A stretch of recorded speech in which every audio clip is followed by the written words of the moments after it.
Assalamualaikum warahmatullahi wabarakatuh. Perkenalkan, kami dari kelompok 10 kriptografi akan mendemonstrasikan aplikasi enkripsi dan dekripsi kami. Nama saya Muhammad Fadli Moda dengan NIM 123220137. Saya Anugerah Gali Saputra dengan NIM 123220119. Dan saya Rahmat Syarif Hidayatullah dengan NIM 123220118.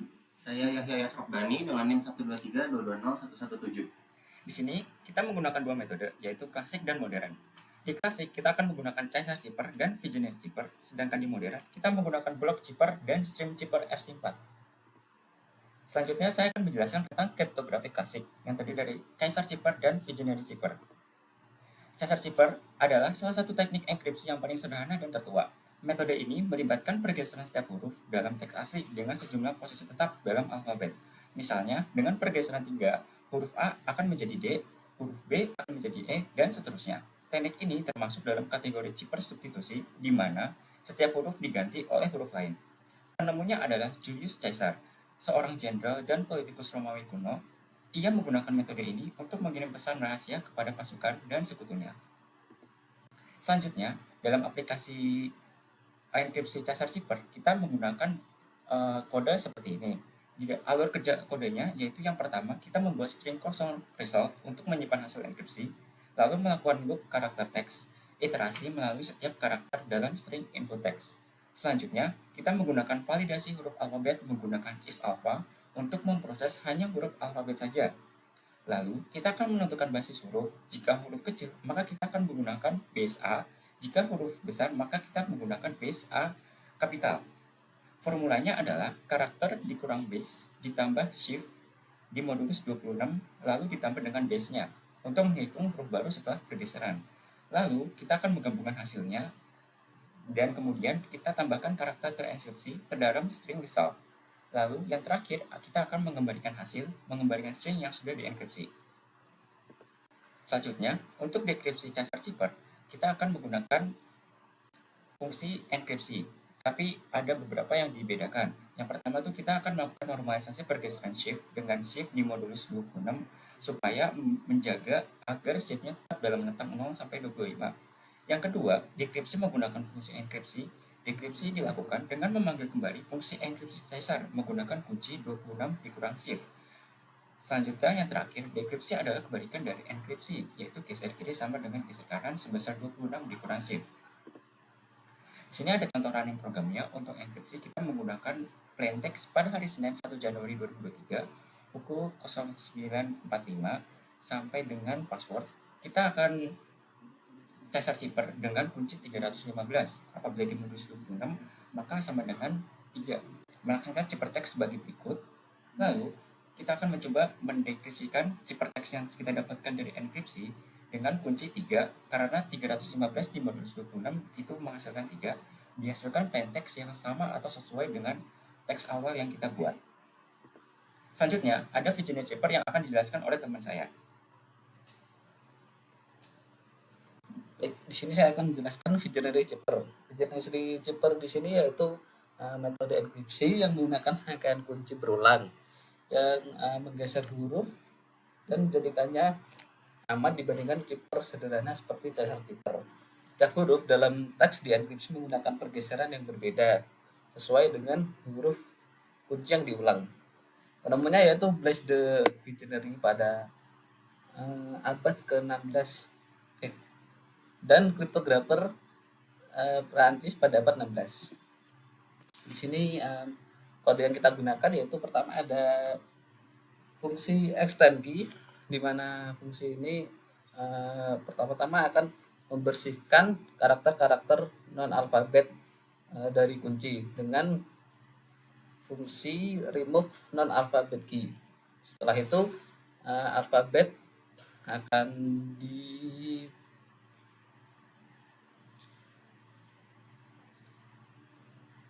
setiap alfabet akan diperiksa, dan jika isAlpha ini bernilai true, maka akan ditambahkan kuncinya sepanjang plaintext yang kita inputkan. Lalu di fungsi enkripsi terdapat fungsi isAlpha kembali untuk mengecek apakah apakah plain text yang karakter plain text ke I termasuk alfabet atau bukan. Lalu setelah itu tiap karakter akan di to upper atau dijadikan uppercase. Setelah itu base-nya yaitu A besar karena semua karakter di plain text dan dikunci kita jadikan uppercase. Lalu kita enkripsi dengan rumus ini. CH di min base di plus to upper S10 key ke I dikurangi base di mod 26 dan di plus base kembali agar di ASCII-nya nanti benar dan tidak keluar dari alfabet. Lalu di dekripsi hampir sama dengan enkripsi namun berbeda hanya di rumusnya di sini. Yang sebelumnya CH di min base di plus to upper, kalau di sini di CH min base diminkan to upper agar kembali ke plain text semula. Di sini terdapat contoh running program yang plain text-nya yaitu pasangan Prabowo Subianto dan Gibran Rakabumi dilantik berdasarkan pada keputusan bla bla bla sampai cipta, dan kuncinya yaitu satu kalimat ini menjadi ciphertext di sini. Bisa dilihat bahwa ciphertext-nya mengabaikan karakter-karakter yang non alfabet seperti kurung dan angka, maka tidak akan dienkripsi dan langsung ditulis ulang. Jadi saat kita dekripsi dengan kunci yang sama maka akan kembali ke plain text semula namun dengan format uppercase. Lalu untuk modern crypto kita ada RC4 dan akan dijelaskan rekan saya.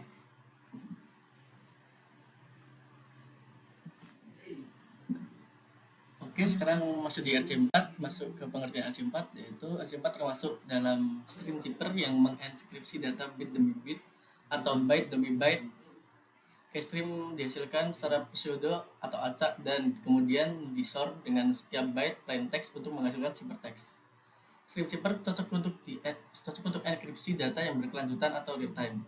RC4 atau Reverse Zipper 4 adalah salah satu stream zipper yang paling terkenal, dirancang oleh Ron Rivers pada tahun 1987.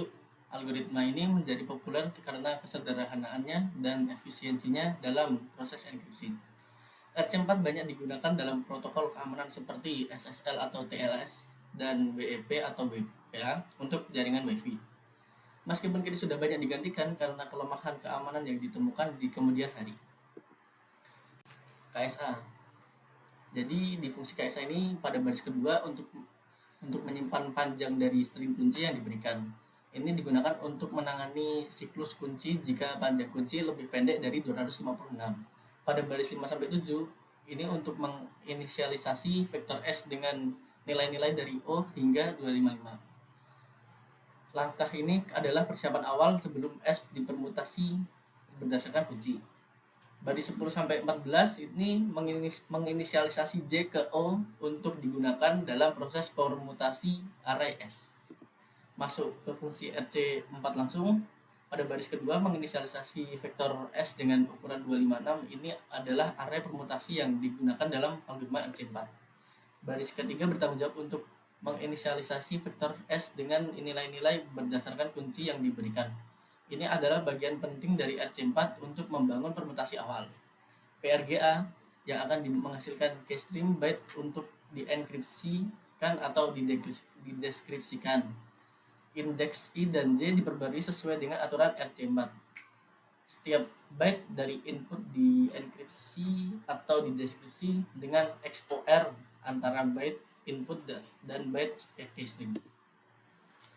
Ini untuk enkripsi dan dekripsinya. Untuk enkripsinya ini kita coba hari ini 22/10 Presiden Prabowo sudah sekian ya kan, jadinya kayak presiden kita jadi kuncinya presiden kita itulah ya kan. Lalu jadi teks enkripsinya jadi J6ASOHM7 garis miring I dan selanjutnya itu. Lalu dideskripsikan dari yang kita enkripsikan tadi itu dengan kunci yang sama itu menjadi hari ini dua-dua sama lah ya kan, sama yang tadi enkripsi. Selanjutnya ada block zipper yang akan dilanjutkan teman saya. Baik, selanjutnya adalah block zipper. Jadi block zipper yang kami gunakan adalah block zipper sederhana, yaitu bentuk enkripsi yang memproses data dalam blok-blok berukuran tetap.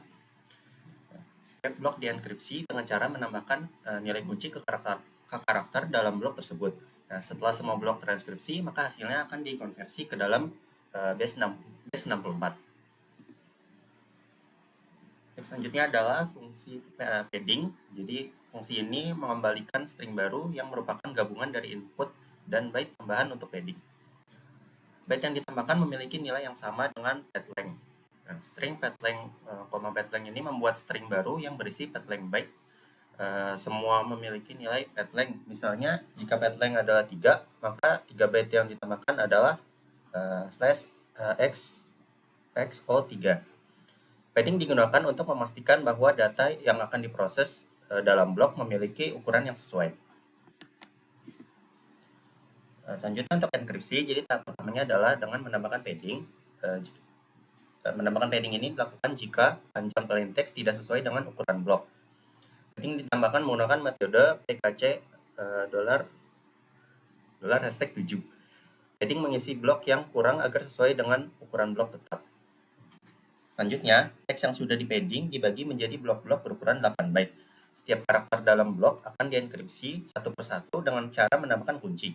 Jadi semisal kuncinya itu 32, maka setiap karakter ditambahkan 32, kemudian hasilnya akan dimodulo 256.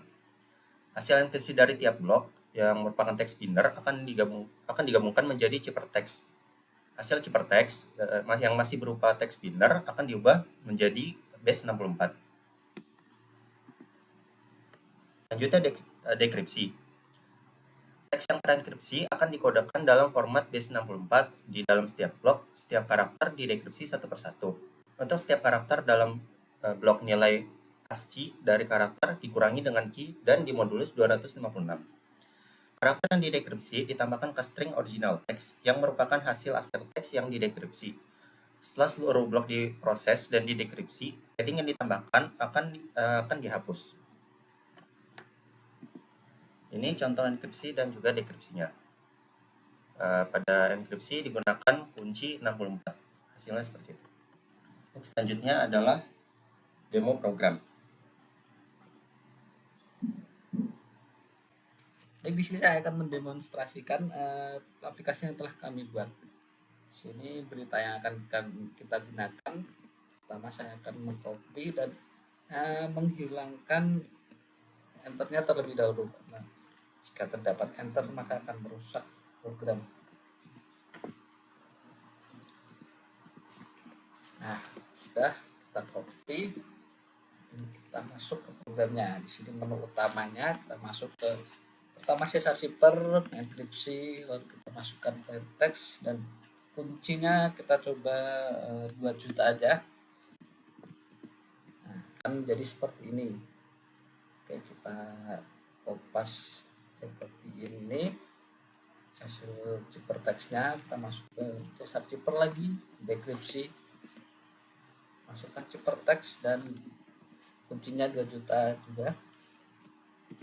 Nah, akan menjadi teks semula seperti ini. Lalu kita masuk ke generate zipper, enkripsi dengan teks yang sama ini dengan kunci kita pakai ya dari sini aja, satu kalimat.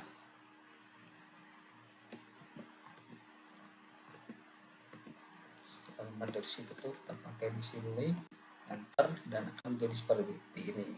Kenapa uppercase? Karena ada fungsi to upper dan untuk yang selain alfabet diabaikan, sama seperti di caesar zipper tadi. Kita copy zipper teksnya, lalu masuk lagi ke dictionary, dekripsi, kita copy, lalu kuncinya ini tadi kita masukkan lagi dan akan kembali ke teks semula dengan format uppercase karena kunci dan ciphertext akan menghasilkan uppercase di Visionary Zipper ini. Lalu menu 3 kita string zipper, kita masukin plain textnya yang tadi ini, lalu kuncinya kita pakai ini saja, tapi kita hapus terlebih dahulu spasi karena kemarin lupa dalam